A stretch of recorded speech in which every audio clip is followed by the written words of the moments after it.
চতুর্থ শ্রেণীর যে ছাত্রী 10 বছরের মেয়ে যাকে নির্মমভাবে মানে রেপ করে তাকে মেরে দেওয়া হয়েছে।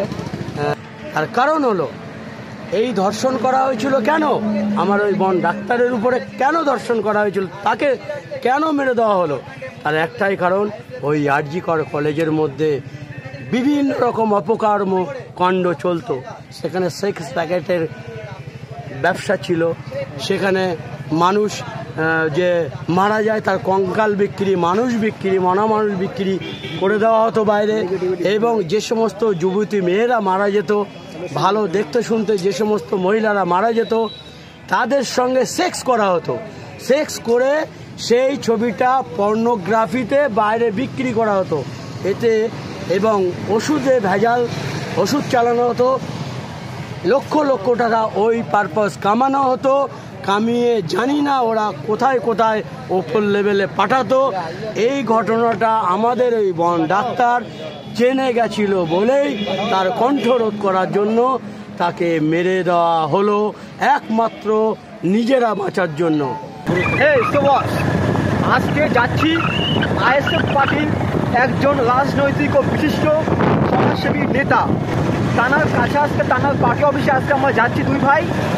তো আজকে আমরা বিভিন্ন সমাজের দৃষ্টান্তমূলক অনেক ব্যাখ্যা নিতে ও ইনফরমেশন নিতে নাকি ভাই? হ্যাঁ, মানে আমরা কিছু খবর করতে যাচ্ছি। হ্যাঁ, তো আজকে আমার দুই ভাই যাচ্ছে বেসিক্যালি কি সুন্দর রাস্তা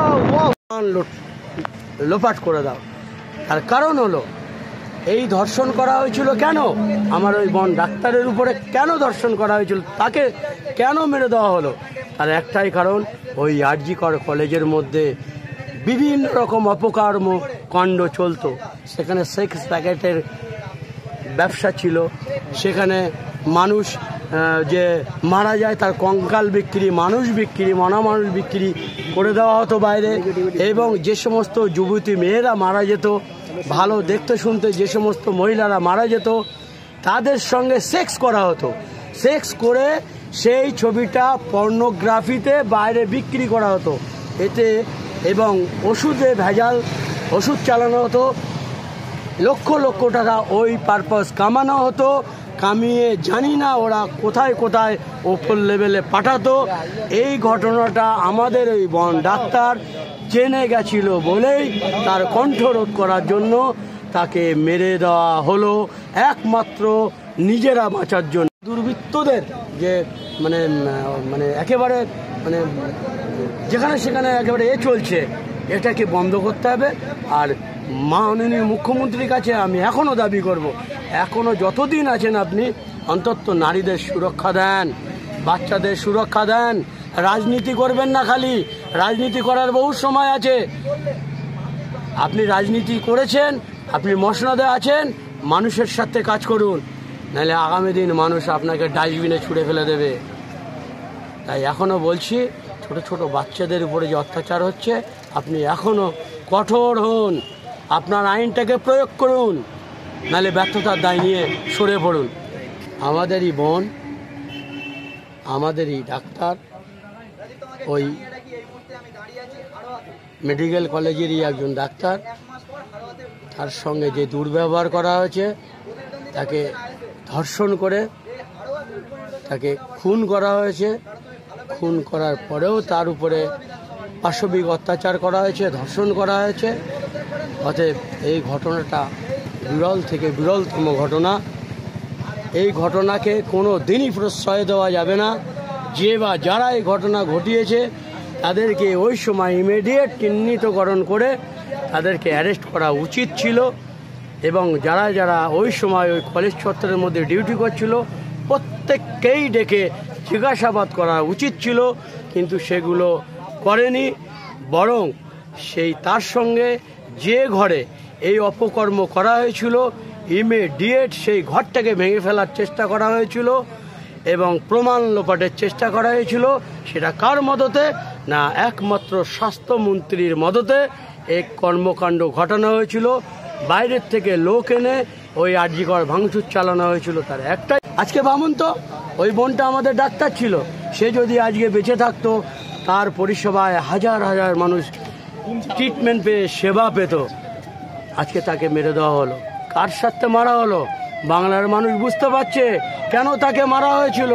নিজেদের ব্যবসা, নিজেদের প্রোপাগান্ডা, নিজেদের কুকীর্তি ঢাকার জন্য স্বাস্থ্যমন্ত্রীর প্ররোচনায় এই কাজগুলো হতো।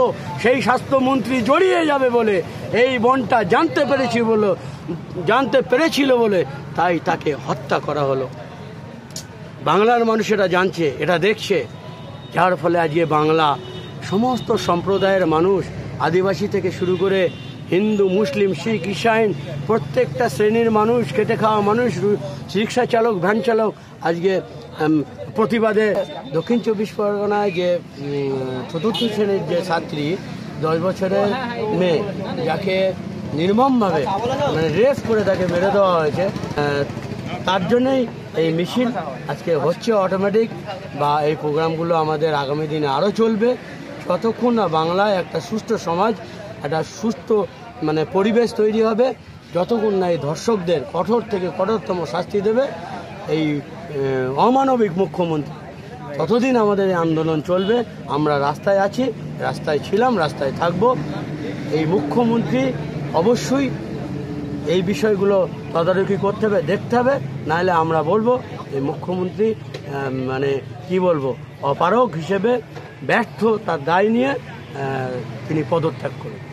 বাংলায় এত বড় বড় দুর্ঘটনা ঘটে যাচ্ছে যে ছোট ছোট বাচ্চারাও নিরাপদ না।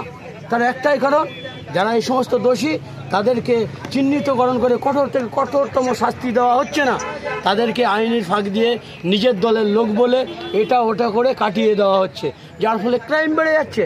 আজকে আমার আপনার ঘরের নারীরা সুরক্ষিত থাকবে না।